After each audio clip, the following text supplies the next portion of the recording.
வணக்கம் நண்பர்களே, சைபர் சமன் உங்களை வரவேற்கிறேன். இணையம் பற்றி பேசவும் தெரிந்து கொள்ளவும் விவாதிக்கவும் அழைக்கிறேன். ஆஸ்கர் தெரியும், வெப்பி அவார்ட்ஸ் தெரியுமா? அதை பற்றி தான் இன்றைக்கி நம்ம பார்க்க போகிறோம். ஆஸ்கர் அவார்ட்ஸ் எல்லாருக்குமே தெரிஞ்சிருக்கும். அண்மையில் 2026ஆம் ஆண்டுக்கான ஆஸ்கர் விருதுகள் வழங்கப்பட்டு அது தொடர்பாக பரபரப்பாக பேசப்பட்டு வருகிறது. ஆஸ்கர் விருது அறிவிக்கப்பட்டவுடன் விருது பெற்ற படங்களை பார்ப்பது, அந்த படங்களை ஓடிடியில் பார்க்க முடியுமா, இந்த கேள்விகள் எல்லாம் ரொம்ப ஆர்வத்தோடு கேட்கப்படும். ஆஸ்கர் அவார்ட்ஸ் எல்லாருக்குமே தெரிஞ்சிருக்கும். சிறந்த ஹாலிவுட் படங்களுக்காக வழங்கப்படும், சர்வதேச அளவில் வழங்கப்படும் விருது அது. அதே மாதிரி வெப்பி அவார்ட்ஸ் அப்படின்னு ஒன்று இருக்குது.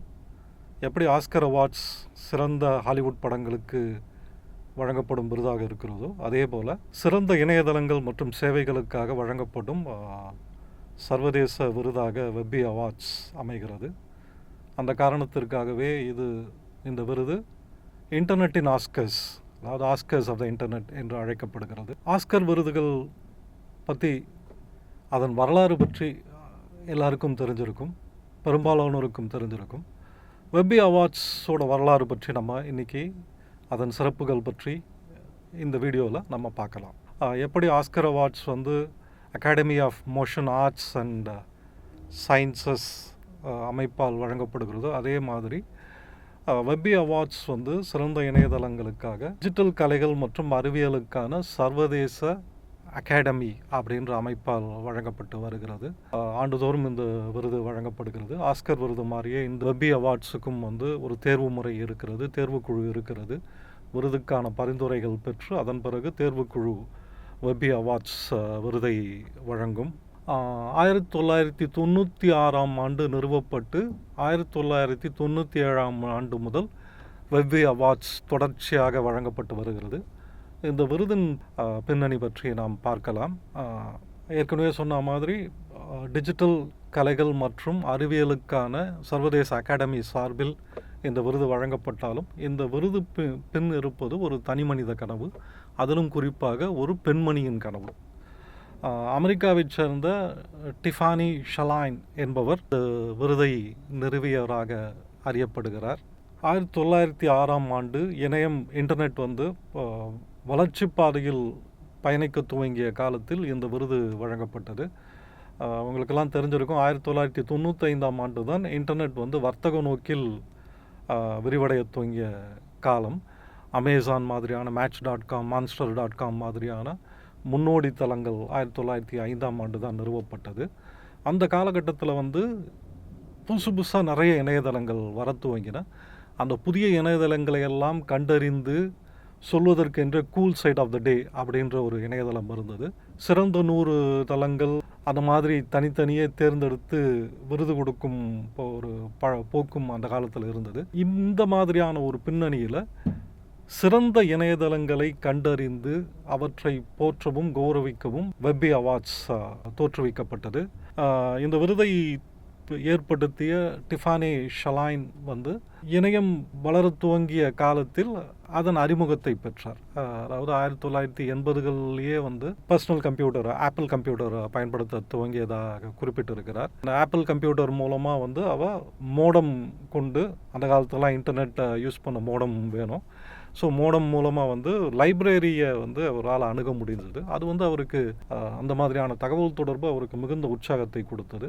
அதன் பிறகு அவர் இணையத்தோட தாக்கத்தை உணர்ந்து அதன் அருமையும் உணர்ந்தவராக இருக்கிறார். அப்போ ஒரு ஸ்கூல் ப்ராஜெக்டுக்காக அவர் ஒரு புதுமையான ஒரு ப்ரொப்போசலை முன்வைக்கிறார். அதாவது என்னென்னா, uniting people in telecommunication and software, Unitas அப்படின்ற மாதிரியான ஒரு திட்டத்தை அவர் வீட்டு பாடத்துக்காக இப்போ அவர் முன்வைக்கிறார். அதாவது அமெரிக்காவோட எதிரி நாடுகள், ரஷ்யா, ஈரான் அந்த மாதிரியான நாடுகளில் இருக்கிறவங்களோட இந்த புதிய தொழில்நுட்பத்தை கொண்டு நட்புறவு பாலம் வளர்ப்பதாக அந்த யோசனை அமைந்திருந்தது.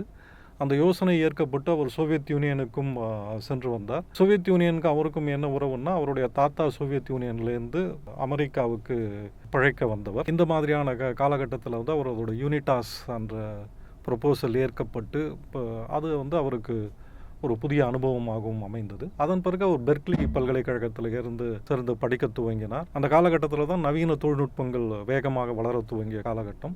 ஒரு பக்கம் பார்த்தீங்கன்னா இன்டர்நெட் மெல்ல வளர துவங்கி இருந்தது. இன்னொரு பக்கம் சிடிராம், இன்டர்நெட்டை விட சிடி-ராம் மாதிரியான தொழில்நுட்பம் தான் வந்து அப்போ பிரபலமாக இருந்தது. இவர் சிடி-ராம் தொழில்நுட்பம் கொண்டு உள்ளடக்கத்தை உருவாக்குவதெல்லாம் ஈடுபட்டிருந்தார். திரைப்படத்திலும் இவருக்கு ஆர்வம் இருந்தது. திரைப்படம் சார்ந்து சுயேட்சையான திரைப்படங்கள் உருவாக்குவதிலும் ஈடுபட்டிருந்தார். அந்த காலகட்டத்தில் தான் அவருக்கு வந்து வெப் அப்படின்ற ஒரு விஷயம் இருக்கு தெரியுமா அப்படின்னு வந்து இன்ட்ரோடியூஸ் பண்றாங்க. வெப்சைட் அப்படின்னு ஒன்று இருக்குன்னு சொல்றாங்க. இவருக்கு வெப்சைட் இரண்டையும் பார்த்த உடனேயே ரொம்ப பிடிச்சு போகுது. இதில் நாம் ஏதாவது செய்யணும்னு நினைக்கிறாரு. அதற்கேற்ற மாதிரி அவருக்கு வந்து இணைய பத்திரிகை ஒன்றில் வந்து வேலை கிடைக்குது. ஐடிஜி அப்படின்ற ஒரு பத்திரிகையில் வந்து அவருக்கு வேலை கிடைக்குது. அப்போது வந்து அவர் ஆஸ்ட்ரானமி தொடர்பான சிடி-ராம் தயாரிப்பில் ஈடுபட்டு இருந்தார். அதை விட்டுட்டு இந்த பத்திரிகையில் வந்து வேலைக்கு சேர்றாரு. அந்த பத்திரிகையில் இருந்தவங்க அவர்கிட்ட என்ன சொல்றாங்கன்னா, வெப்பி அவார்ட்ஸ் அப்படின்ற ஒரு ட்ரேட்மார்க் எங்க கிட்ட இருக்கு, ஆனால் அதுக்கான பட்ஜெட் இல்லை, இதை வச்சுக்கிட்டு என்ன பண்றதுன்னு தெரியல, அப்படின்னு உங்களால் ஏதாவது பண்ண முடியுமான்னு கேட்கிறாரு. இவருக்கு ஏற்கனவே வெப் மேல பெரிய ஈர்ப்பு இருக்கு, வெப்சைட் மேலையும் வந்து ஒரு பிடிப்பு இருக்கு. வெப்பி அவார்ட்ஸ் அப்படின்றத கேள்விப்பட்ட உடனே புதிதாக அறிமுகமாகி கொண்டிருக்கும் இணையதளங்களை எல்லாம் கண்டறிந்து அவற்றை கௌரவிப்பதற்கான ஒரு விருது ஏற்பாடு செய்யலாம் அப்படின்னு சொல்றாரு. இந்த ப்ரொபோசலா கொடுக்கிறாரு. அந்த ப்ரொபோசல் ஏற்கப்படுகிறது. 1996ஆம் ஆண்டு வெப்பி அவார்ட்ஸ் நிறுவப்படுகிறது. அதற்கு அடுத்த ஆண்டு 1997ஆம் ஆண்டு முதல் வெப்பி அவார்ட்ஸ் விருதுகள் வழங்கப்படுகின்றன. ஏற்கனவே சொன்ன மாதிரி ஆஸ்கர் விருது மாதிரியே இதுக்கு தேர்வுக்குழு இருக்கு. அந்த தேர்வுக்குழு வந்து விருதுக்காக சமர்ப்பிக்கப்பட்ட இணையதளங்கள்ல இருந்து சிறந்த இணையதளங்களை தேர்வு செய்து வழங்கும். 1997ஆம் ஆண்டு முதல் வெப்பி அவார்ட்ஸ் வழங்கப்பட்டது. ஆனால் அடுத்த வருஷமே பார்த்தீங்கன்னா அந்த தாய் பத்திரிகை ஐடிஜி மூடப்பட்டு விட்டது. ஆனால் நல்ல வேலையாக வந்து இவர் வந்து நம்ம வெப்பி அவார்ட்ஸை வந்து ஒரு தனி நிறுவனமாகவே நடத்தலாம்னு சொல்லி அதற்கான அனுமதியும் பெற்று வெப்பி அவார்ட்ஸ் தொடர்ந்து நடந்துகிட்டு இருக்கு. அப்போதான் வந்து இந்த விருதை வழங்குறதுக்கான அந்த டிஜிட்டல் அகாடமி வந்து சர்வதேச டிஜிட்டல் அகாடமி ஏற்படுத்தப்பட்டது. 1997ஆம் ஆண்டு முதல் ஆண்டு வெப்பி அவார்ட்ஸ் விருது பெற்ற இணையதளங்கள்ல பல வந்து இப்போ இல்லை.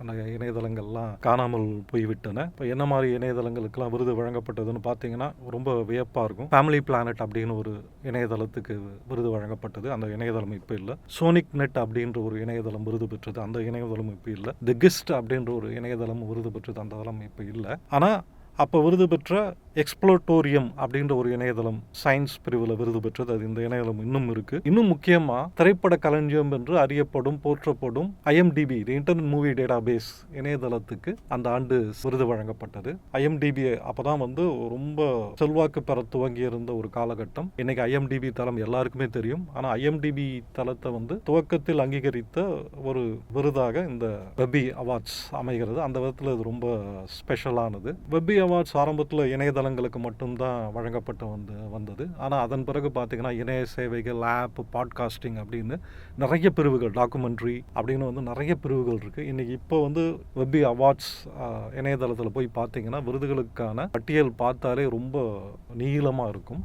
இந்த இணையதளங்களுக்கு வழங்கப்படும் விருது தவிர, அதாவது தேர்வுக்குழுவால் வழங்கப்படும் விருது தவிர, பீப்புள்ஸ் சாய்ஸ் அதாவது மக்களுடைய விருப்ப தேர்வாக ஒரு விருதும் உண்டு. இந்த விருது இணையவாசிகளின் வாக்குகள் மூலம் அளிக்கப்படுகிறது. இந்த விருது தொடர்பாக நிறைய சுவாரஸ்யமான விஷயங்களும் இருக்கு. ரொம்ப சுவாரஸ்யமான விஷயம் என்னன்னா, எப்படி ஆஸ்கர் ஏற்புரை ரொம்ப ஒரு நெகிழ்ச்சியாக உணர்வுபூர்வமாக இருக்குமோ அந்த மாதிரி இந்த வெப்பி அவார்ட்ஸ் ஏற்புரை வந்து 5 வார்த்தைகளில் வழங்கப்பட வேண்டும். விருது பெறுபவர்கள் தங்களுடைய மகிழ்ச்சியையும் நன்றியும் 5 வார்த்தைகளில் வெளிப்படுத்த வேண்டும். அந்த வகையில் இந்த ஏற்புரை என்பது மிகவும் மிகவும் கவனத்திற்கு உரியதாக இருக்கிறது. கெவின் பேக்கன் அப்படின்ற ஹாலிவுட் நடிகர் விருது பெற்ற போது அவர் வழங்கிய ஏற்புரை 5 வார்த்தைகள் ரொம்ப கவனத்தை ஈர்த்தது. அந்த மாதிரி 2000ஆவது ஆண்டு சிறந்த தொழில்நுட்ப பிரிவில், தொழில்நுட்ப சாதனை பிரிவில் கூகுள் நிறுவனத்திற்கு, கூகுள் இணைய தேடு இயந்திரத்திற்கு விருது வழங்கப்பட்டது. அப்பொழுது கூகுள் நிறுவனர்கள் சர்ஜி பிரின் மற்றும் லாரி பேஜ் இருவருமே விருது வழங்கும் விழாவில் கலந்து கொண்டு விருதை பெற்றுக்கொண்டனர். அப்போது அவர்கள் அளித்த ஏற்புரையும் மிகவும் விசேஷமானது. Google gives great search results அப்படின்ற அந்த 5 வார்த்தைகள் கொண்டு அவர்கள் வந்து ஏற்புரையை வழங்கினார்கள்.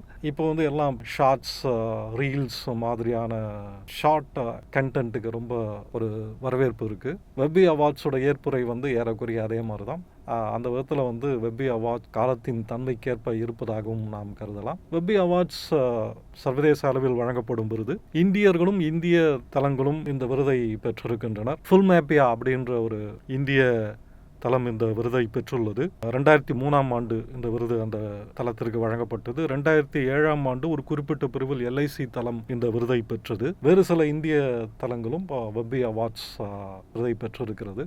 வெப்பி அவார்ட்ஸ் இணையதளத்துக்கு போய் பார்த்தீங்கன்னா இந்த தகவல்கள் இன்னும் பல சுவாரஸ்யமான தகவல்களை நீங்கள் தெரிந்து கொள்ளலாம். விக்கிபீடியாவில் வெப்பி அவார்ட்ஸ் அப்படின்னு ஒரு தனிப்பக்கம் இருக்குது. வெப்பி அவார்ட்ஸை பாருங்கள். ஆஸ்கர் அவார்ட்ஸ் மாதிரியே இருக்கான்னு சொல்லுங்கள். இன்டர்நெட்டின் ஆஸ்கர் இதே போன்ற விஷயங்களை தொடர்ந்து பார்க்கலாம். நன்றி நண்பர்களே.